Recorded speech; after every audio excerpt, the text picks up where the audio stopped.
Hey guys, welcome back to my channel and the week of Merry Christmas from Oden. This is where I upload an entire week of eyeshadow looks using just this palette. Down below in the description box, you'll find the entire week of series playlist, as well as the first 2 times I've used this palette. And today I'm going to be creating this eyeshadow look. If you want to see how I do it, don't go anywhere. If you've never been here before, hello, my name is Rachel, and I'm a homeschooling stay-at-home mom. I love to play with colorful eyeshadow, so I upload many videos every week. It's all eyeshadow related content. If you like what you see and you want to see more, don't forget to subscribe before you go so that you don't miss new uploads. And remember to hit the notification bell because there are going to be a couple more uploads just this week using this palette. Now let's get going.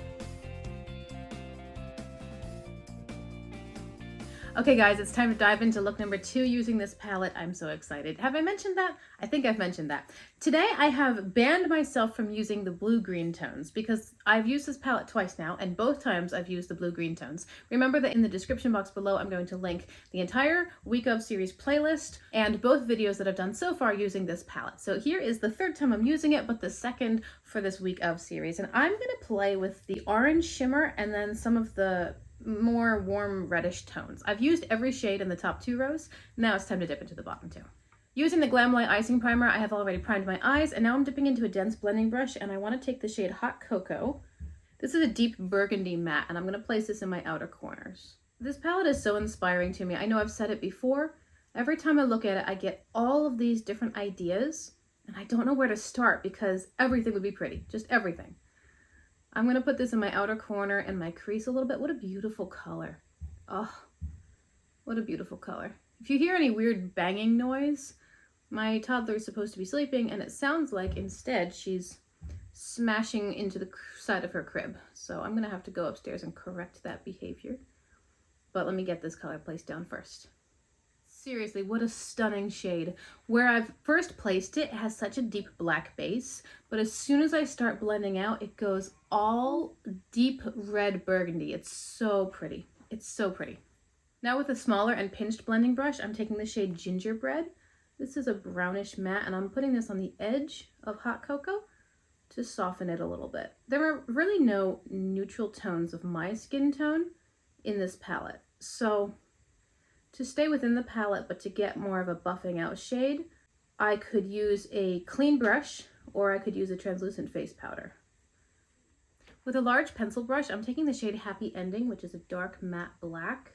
I'm putting it in only the extreme outer corner. I think that laying down the Hot Cocoa shade got kind of a patch, and it's not at all from the shadows. I think it was the way that I applied my primer. Maybe I didn't blend it in all the way in that one spot. I think it was the primer. I'm gonna obviously do the other side. I don't expect to have any issue there. So I'm laying the shade over top of that little patch that I found. It wasn't patch in terms of patchiness, the way that a shadow will lift or just not blend or something. It was more like the primer was highly concentrated in that one spot and grabbed a hold of the shadow and didn't let it go. And so that one section didn't want to go anywhere or blend out. And I think it was just the primer. Now, I brought a little bit of Hot Cocoa onto my outer lower lash line. I have other plans for the rest of the lower lash line, and I don't want to bring too much depth too close to the bridge of my nose, so I just left it in the outer corner. Now it's time to play with this orange shimmer, which I'm really excited about. I have a flat brush. I'm going to dip into the shade. It's called All Right, and I will then spray my brush. I'm curious to see how this shade compares to the orange shimmer in the Melt Amor y Mariposas palette, because that one has been such a standout orange shimmer in my collection since I got that palette. And even my orange shimmery matte palette, Orange Sorbet from BH Cosmetics, even those shadows, which are very good, they don't compare, in my opinion, to that one Melt shimmer. So I'm curious to see how this one will perform because I really like that other one, but I love Oden's Eye. So here's the shade All Right, and I'm going to put it on my lid space. Oh my goodness, it's so citrusy. Oh, it's beautiful. And now with the original blending brush, I'm going back into Hot Cocoa, and I'm just tapping onto where the shimmer meets the matte here because I don't want it to go right into black. I want it to go into the reddish tone first and then let the black just deepen the outer corner. Going in really lightly. This is just to help transition the 2 formulas together. And I thought about doing a gold lower lash line, although I'm kind of tempted to play with the Little Star shade as well, which is sort of a brownish kind of shimmer. I don't know. I think I'll go with my original plan. Santa Star is a gold shimmer. This one's a little bit clunkier, a little bit thicker than the other shimmers in the palette. So I'm going in really lightly and I'll spray my brush. And I'm going to start this on my lower lash line. Oh, look at that color. Oh, look at that color. Oh my goodness. Bring it all the way to meet the Hot Cocoa Matte.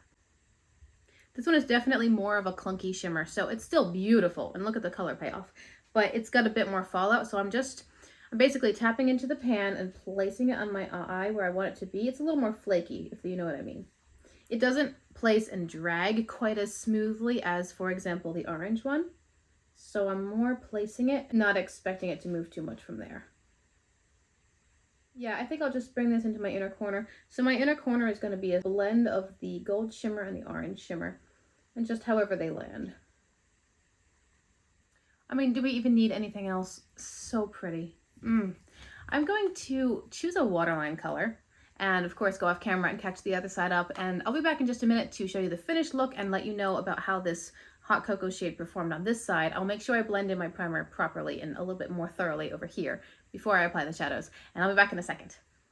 Okay friends, here we go. Here's the finished look. I'm in love. Is anyone surprised? Oh my goodness. To finish off, I put black in the waterline. I did a winged eyeliner, some mascara. On my lips, I'm wearing two NYX Butter Glosses. I have first the shade Cinnamon Roll, which is a brown, and then on top of it, I put the shade Red Velvet. On my cheeks, I am wearing the Tulum palette from BH Cosmetics.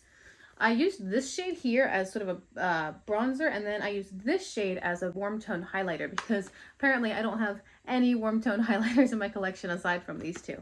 And then I have the shade Matchmaker from ColourPop's Mulan collection as a blush. This one is, I don't know that this one actually brings any color to my face because it's almost my skin tone, but I put it on anyway just for kicks. This one is discontinued. Everything is linked down below in the description box. If you want to find something that I'm wearing or just are curious, everything's linked down below. If it's available, it's linked. If it's not available, it has a discontinued note next to it.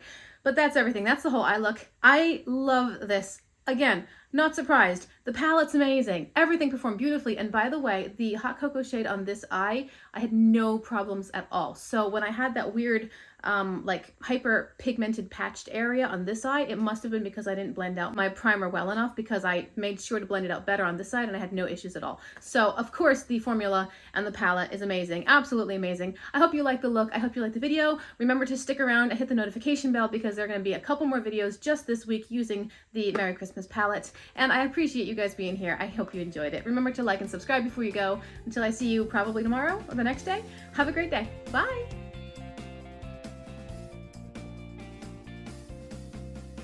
Hi guys, welcome back to my channel where blah blah blah.